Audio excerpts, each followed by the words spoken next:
Alright guys, so I'm going to do a representation video here of the checklist. A couple things to keep in mind as you're looking at some of the stuff here in front of you, and we're going to get into more detail of each individual thing and kind of go over stuff. This isn't everything that you're going to need for a Milsim event. This is it goes by op, and this is also definitely not everything that's on that checklist that I wrote up. If you don't know what I'm talking about, get a hold of me. I will get you a checklist. This is basically, in essence, what I have, and I'm going to talk a little bit about why I bring what I do and things like that. A couple things to keep in mind here. First off, is that it's going to be stupidly obvious. There's a lot of things here that are going to be stupidly obvious.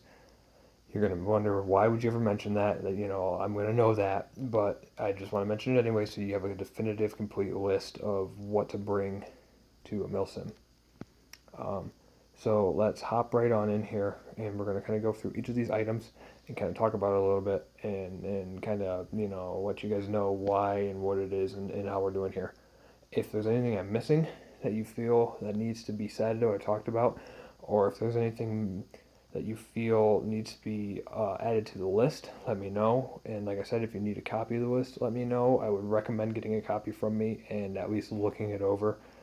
It's a great way for when you're packing for Milsims to make sure that you have everything, because you can check everything off, and even if you don't have it, you can check it to tell yourself, I've double checked that it's either packed or that I don't need it or don't have it to pack.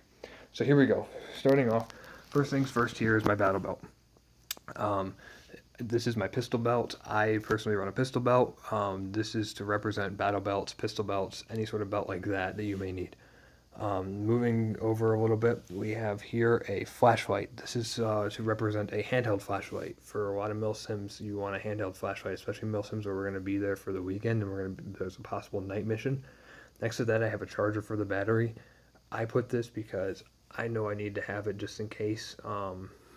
Next to this is a couple tools. Now this is definitely not as much as I would pack for Milsim, but it's just there to show you that you might want to pack some tools. If your rifle goes down or something, you want to have stuff there so that it can work on it and mess with it, or can at least do some spot checks, things like that. Moving up here, we have obviously a primary weapon system. So that's my Polar Star. You want to make sure that you have your primary weapon system. Now that's going to be stupidly obvious, yes, I know, but it's here, and I have it set there just to let you know. Also, magazines. You want to make sure you have all of your mags that you're going to need for the Milsim with you. Make sure you lay them out and look at them. I've forgotten mags before, and it's possible, and I know other people do. Batteries. You want to make sure if you're running an AEG or any other thing that needs a battery, like a Polar Star HPA system, make sure you have a battery. Make sure you have backups and extra batteries. I have one sitting over there. Just in case your battery goes down, you want to have extras to be able to put in the gun. Barrel sock.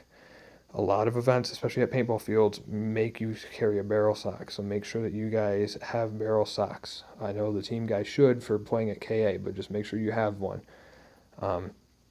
Also, for those that have them, secondary weapons. Make sure you have your secondary weapon, and make sure you have all your mags for that as well. I have my other upper receiver here. I will lay it out like this to remind myself to pack it just in case I need to use it or there's a situation where I want to use it. But this is here to remind those guys that have them, bring a secondary weapon system. For Milsims and things, if you're out in the field and that weapon system goes down, you don't want to be stuck using that for the day. You want to have something else. If you don't have one, talk to somebody on the team who may have another weapon system that they can let you borrow as a backup. Who knows?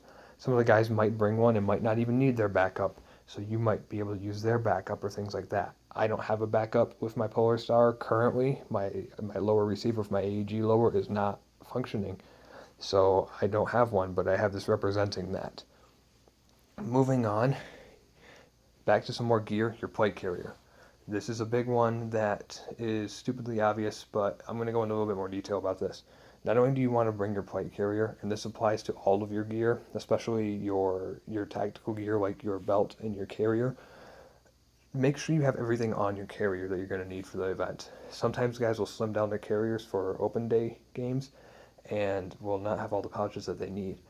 For the event, make sure you have your carrier. Also, make sure that you put it on and kind of test where things are at prior to an event or prior to, just to kind of make sure that things are where you're going to want them. You want things easily accessible, and you want to kind of think consciously about what's going on around you. A couple things I have mounted on the plate carrier is like a radio. Make sure you guys have a radio, and make sure you guys have your radios. We kind of discussed this at the last team meeting, and make sure that, we're going to figure that out some more for those who can and cannot get them, but make sure that if you have one, that you bring it, even if it's just in Midland, because you need to be able to get in contact with us somehow. If you don't have a radio at all and you can't afford one, then that's fine, but that's just a thing. So moving on from the plate carrier, we're going to move over here. This is stupidly obvious too, but make sure you bring gas, whether it be green gas or propane. If you have a gas weapon, make sure you have your gas. Also with that, make sure you have your propane adapter.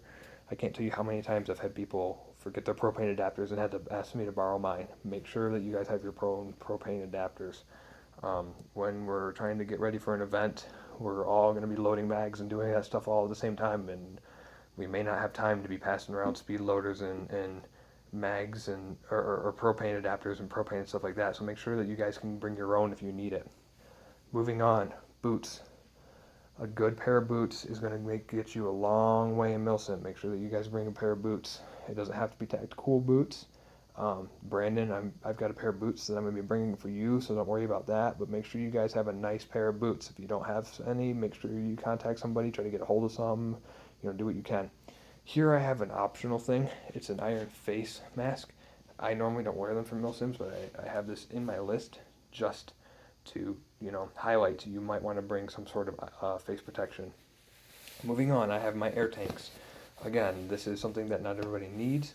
But it's just another representation thing. Make sure you have all of the stuff you need, batteries, air, whatever, gas you may need to run your weapon systems. For me, I need to make sure I have my tanks.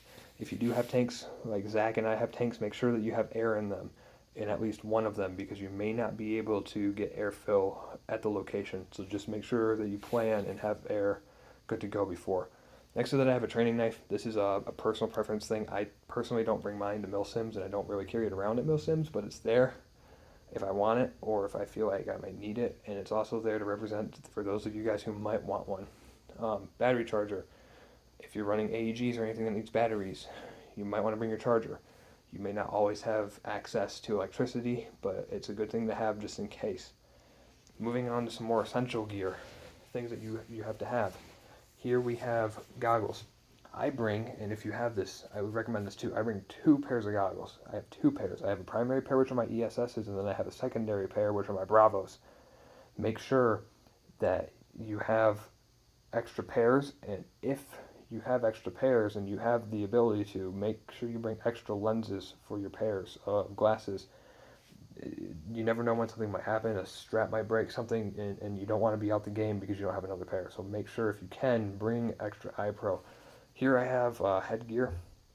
For this, some of this may be a helmet for some of you guys. For me, it's a ball cap or a boonie cap. Make sure that you guys have a headgear. I laid out both. Sometimes I would recommend bringing an extra pair of headgear. So if you have a helmet, bring a ball cap. You might want to change into it if it gets hot or if it gets tedious or things like that, or if you're carrying 2 things like this, like a ball cap and a boonie. Maybe if I'm wearing my boonie and it's a super hot day and I get super sweaty and I want to take it off and relieve myself, I can put on my ball cap. A shamog. I have this set out here for you guys. You might want something to protect your neck, to wrap around your head. Who knows what you might need it for. A shamog is a nice thing to have. If you have one, I would recommend bringing it. Here we have BBs. Another stupidly obvious thing, but I've had people forget BBs before and have gone to events and not had BBs. Pack your BBs. Alright, so now we're going to move into some of the non-essential stuff for events. Except for this. Last thing that's an essential thing for events is make sure you have your uniform. I have pants and shirt here, and make sure that you guys have a uniform. Moving on, here I have a change of clothes, underwear, and socks. Now, I'm going to go into more detail about each of these things. Socks. You want socks for casual socks, which I don't have here, but you want boot socks. Make sure you bring extra boot socks. You want 2 pairs of socks for your boots per day of gameplay. So for Red Dawn, you're going to want 2 pairs, and when we go to Pandora's Box, you're going to want 4 pairs because we're going to be out on the field for 2 days. You want to make sure that you have socks to change into in case your feet get wet, get sweaty, anything like that. If you tear holes in your socks, you want to make sure you have good socks. You want synthetic or wool. These are synthetic. You might want, or wool or work. Underwear. Another thing, treat these like socks. You want comfortable underwear that you can wear day in and day out. Make sure that you have separate pairs of underwear for your casual and then for on the field so that you don't end up wearing field wear underwear during casual. You want things that are going to be nice. I prefer to wear like compression type shorts like this because it helps with chafing. It brings everything up, holds it in place. It's a nice synthetic material. I don't chafe as bad or at all. It's breathable. I would recommend that. Bring like boxers or something else for casual. Make sure you have at least 1 extra pair of underwear for the weekend. Changes of clothes. So you're going to be wearing this most of the day. It's going to get hot. It's going to get sweaty. You're going to want to change into something else. So at the end of the day, you're going to want to change into civilian clothing. I have this represented because at like Red Dawn, you might want to change out of your uniform into some civilian clothing before we leave, and then of course at like Pandora's Box, weekend Milsims, you're going to want to change into something more comfortable. Some things that I want to go over that I may not have mentioned. I have gloves there. That's another thing that you might want to think about bringing. But some final words to leave you with, guys. Make sure that you are looking at all of your stuff and making sure that you have everything. Like I said, that checklist is a good way to do that. Lastly, make sure that if you feel like you don't have enough, then pack more. It's better to have too much stuff than it is to have not enough. A lot of these items like flashlights, clothing items, goggles, batteries, gas, adapters, anything that you can bring that you have a secondary pair for, gloves, anything. Make sure that you bring extras. You never know when something might go wrong and you might need your backups. So make sure that you bring backups just in case. Lastly, I want to talk about a little bit about what I do to prepare for Milsims. Well, as you saw, all of this stuff is laid out on the floor, and I can kind of do another like pan over real quick. All this stuff is laid out on the floor, and what I do is I lay everything out on the floor so I can see it all. Normally it's more organized than this, but I wanted to get this out real quick. If you do that and you have your checklist, put your bags by you. Make sure you have good bags. I have my rifle bag there, and I have my gear bag here. Make sure that you guys have good packaging and good bags to carry stuff in. And as you load things into your bags, check it off the list. That way you can see it go as you're going. A couple final things here to leave you with. If you have questions, let me know. I'm more than willing to help. I've been to plenty of these events, and I've forgotten things plenty of times myself. So let me know if you guys have questions, or if you need anything, we can help you find it. That's really all I got. I don't want to keep rambling on, so that's that. I hope you guys will find some use in this video and it helps you guys a little bit. It's just 15-20 minutes of your time, and I hope it really improves your packing experience for Milsims, because if you don't have it, you can't use it, and keep that in mind. So that is all. Shad Squatch out.